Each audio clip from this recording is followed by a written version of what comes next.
Saat Farkı'ndan merhabalar. Her hafta farklı ülkelerden, farklı milletlerden konuklarla bölgesel ve küresel meselelere dair farklı perspektiflere, farklı seslere yer vermeye çalışıyoruz. Bu hafta Türkiye ile Suriye arasındaki normalleşme sürecini konuşacağız. Son aylarda hız kazanan bir süreç var bildiğiniz gibi. Özellikle Türkiye, Rusya ve Suriye Savunma Bakanlarının Aralık ayı sonunda Moskova'da yaptığı üçlü görüşme sonrası liderler düzeyinde de yani Erdoğan ve Esad arasında da bir görüşme olasılığı gündeme geldi. Ve böyle bir zirvede bekleniyor. Bir yandan ABD, Rusya'nın arabuluculuğunda hız kazanan bu normalleşmeye karşı. Bu hafta bunları konuşacağız biraz. ABD'den bir konuğum var. Washington DC merkezli The Middle East Institute'te kıdemli araştırmacı. Aynı zamanda merkezin Suriye ve terörle mücadele programları direktörü Charles Lister bizlerle. Kendisi Suriye'yi, sahadaki dengeleri savaşın başından beri çok yakından takip eden isimlerden biri. Son olarak Türkiye-Suriye yakınlaşması üzerine oldukça kapsamlı bir rapor yayınladı. Biraz da bu rapor ışığında konuşacağız bu hafta. Welcome Charles, thank you very much for your time and thank you for joining my show. Sure, thanks for having me. Thank you very much. Well, Turkey-Syrian re-engagement, drivers, limitations, and U.S. policy implications. Your new policy paper at the Middle East Institute takes a look at Turkey-Syria rapprochement. As we all know, Turkey has been trying to normalize relations with the Assad regime in a dramatic reversal in its foreign policy.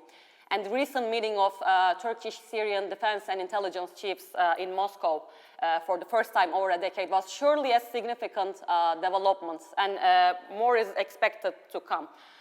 So first of all, Mr. Lister, I would like to ask you, what are the main drivers for this rapprochement for Turkey and for Syria, if there is any for the latter?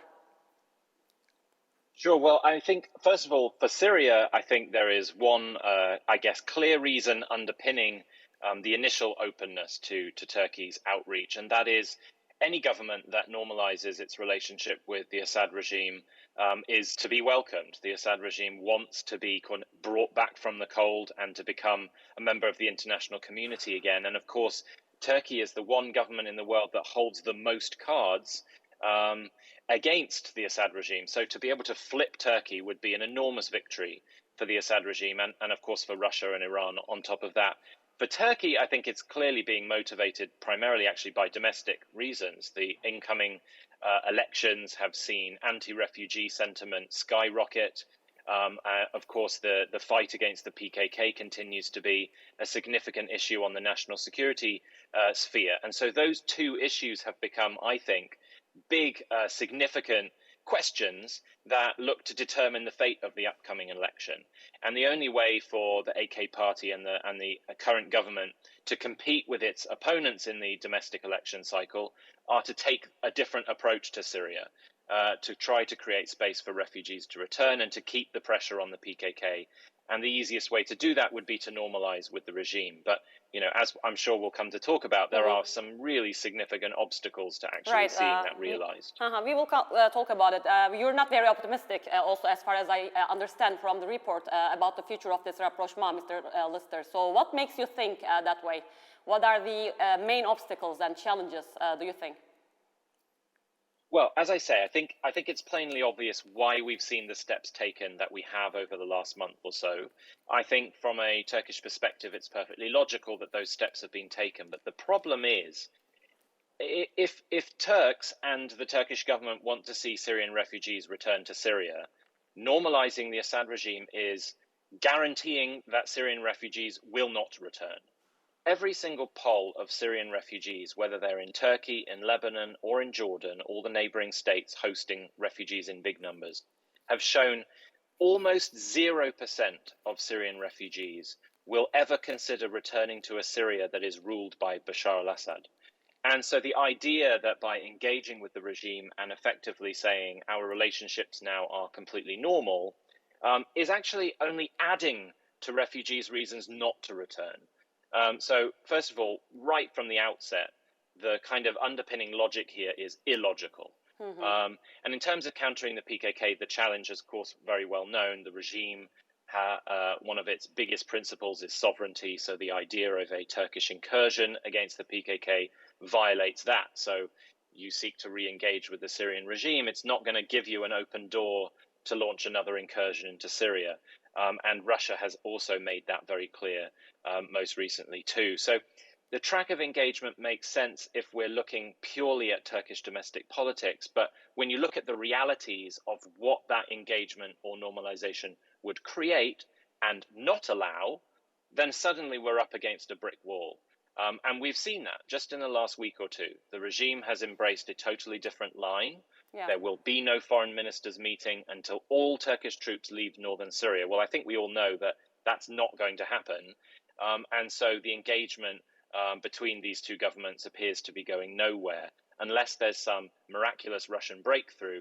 But likewise, don't necessarily see that on the cards either. I see. So you also now mentioned about, you touched upon the refugee issue, and you say, refugees will not simply return to Syria. And also, I think also rapprochement, the experience of Jordan and Lebanon also shows that reconciling with the Assad regime, does not necessarily facilitate the return of the refugees.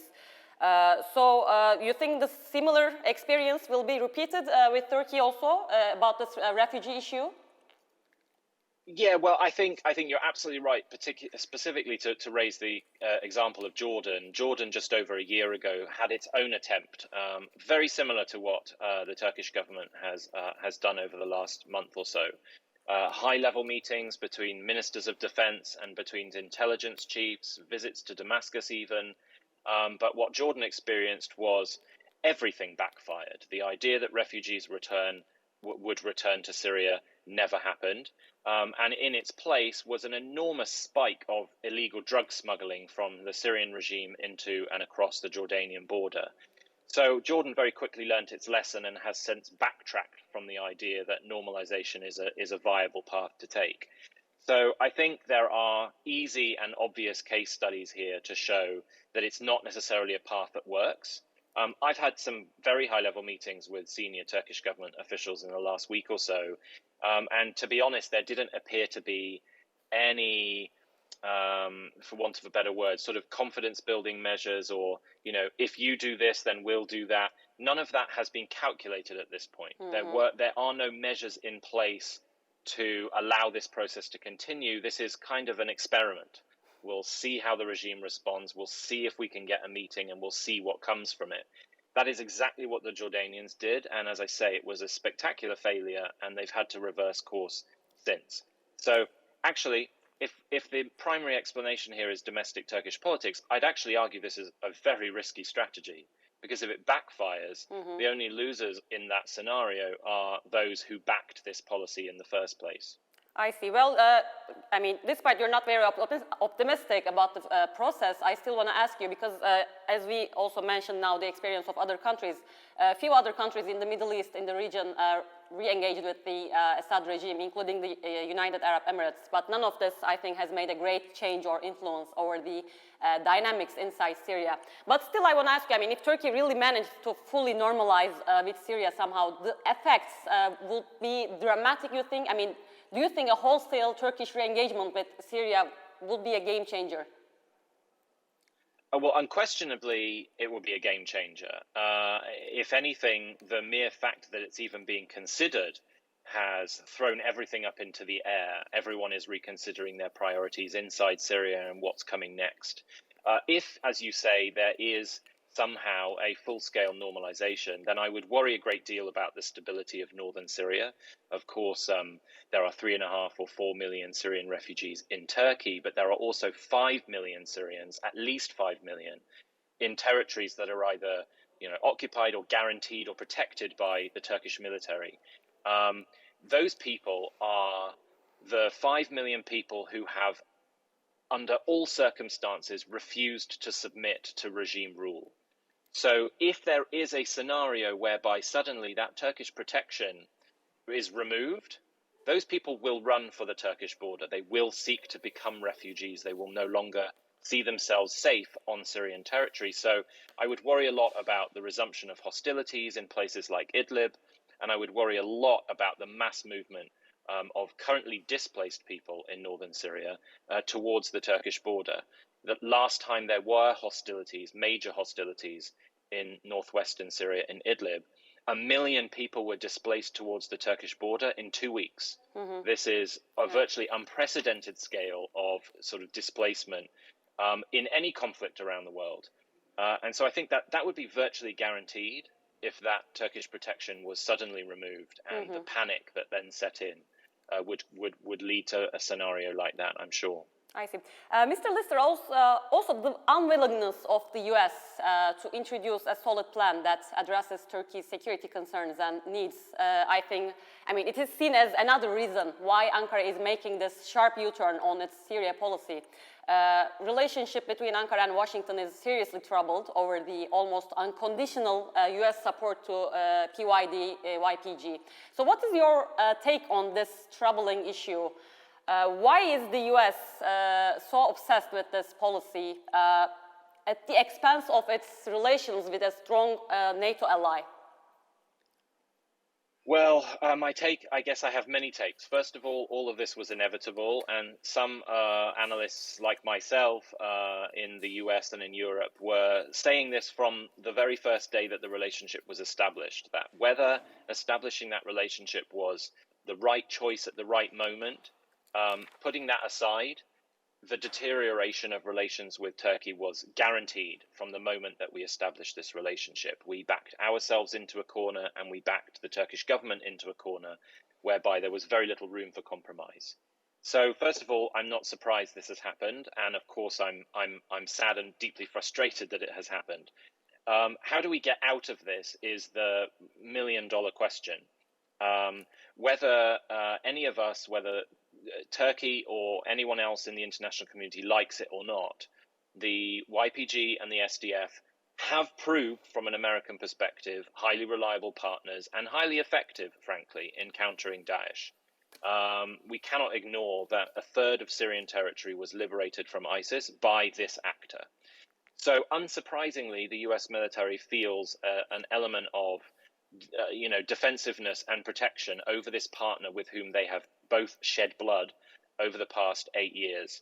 At the same time, though, at the highest levels in the US government, there is a clear desire to try to find some kind of a compromise. And I know there's been high-level, relatively secret contact with the Turkish government over the last few weeks about trying to find some kind of a compromise. We remove the YPG and the SDF from border regions, and perhaps we leave behind local security forces who are not YPG or SDF. Some kind of a compromise like that is, as far as I can see, almost the best scenario we can see. The US troops are not just going to leave and abandon the SDF. That is not on the cards. At the same time, though, we are not going to confront militarily Turkish troops if they cross the border. So nobody really has a absolute winning scenario here, but I hope that everyone can realize that continuing to lead down this destructive path is also not in any of our interests. We're only making the hostility and the tensions between all of these various actors more intractable if we don't seek to try and resolve them. Mr. Lister, Washington is also, clearly against the upgrading relations. The regional countries upgrading their relations with the Assad regime. This opposition is perhaps not just simply on moral grounds. I also want to ask you this: why is the U.S. bothered this much by this regional re-engagement? What kind of challenges and threats this whole process presents to the U.S.? And also, there are some people claiming that if this rapprochement between Turkey and Syria, along with Russia's, meddling, U.S. might be forced to leave Syria. So do you expect such thing to happen? And why do you think the U.S. is bothered, is not happy with this re-engagement process? Well, I think, as you say, I think if there was a full-scale Turkish normalization, then I think that paves a path that would lead to, at some point, a U.S. withdrawal. I don't think, frankly, that's the reason why the U.S. opposes normalization, though, albeit the fight against ISIS remains very, very active, and we do need that troop presence on the ground to continue to contain an ISIS threat that has actually enlarged in some respects over the past year or so. But the biggest central reason here is a very clear and obvious truth, which, frankly speaking, the Turkish government has repeated itself, as well as the United States, over many, many years, which is the Assad regime is the ultimate root cause and the driver of the crisis and the violence and the civil war that we have seen in Syria over the past 12 years. The Assad regime is the reason why Syria has ripped itself apart and 500,000 people have been killed and millions displaced. So the idea that we can kind of put that history aside, forget about what has happened in Syria since 2011, and that somehow Syria will just stabilize and the people will just simply accept being ruled again by this horrendous oppressor is a fantasy. So as far as the US and Europe are concerned, there has to be some form of negotiated settlement that includes all aspects of Syrian society.